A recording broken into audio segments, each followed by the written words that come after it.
পাবেন, কারো কাছে আশা করেন না, কষ্ট পাবেন না।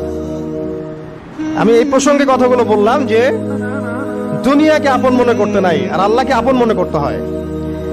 আল্লাহকে আপন মনে করলে তখন আমার উপর কিছু দায়িত্ব চলে আসে। কি দায়িত্ব? আল্লাহ আমাকে সৃষ্টি করেছেন, রিজিক দিয়েছেন, লালন পালন করছেন, বাঁচিয়ে রেখেছেন, তার হাতে আমার মৃত্যু, তার হাতে সবকিছু। তো এখন আল্লাহ পাকের জন্য নিজের জীবনটাকে খালেস করে নেওয়া, যেভাবে আল্লাহ পাক চলতে বলেছেন সেভাবে চলা, যেগুলোকে আল্লাহ পাক নিষেধ করেছেন বর্জন করা। আর রাসূলুল্লাহ সাল্লাল্লাহু আলাইহি ওয়াসাল্লামের সুন্নাহ আল্লাহ পাক রেখে দিয়েছেন আমাদের সামনে। এই সুন্নাহগুলো যদি আমরা অনুসরণ করতে পারি, ইনশাআল্লাহ এই দুনিয়াতে কিছু পাই বা না পাই, ইনশাআল্লাহ পরকালে আপনি আল্লাহর ক্ষমা পাবেন ইনশাআল্লাহ তাআলা। কোরআনের সূরাগুলার অর্থ সব খুতবায় বলা যায় না, সময় সংকুলন হয় না।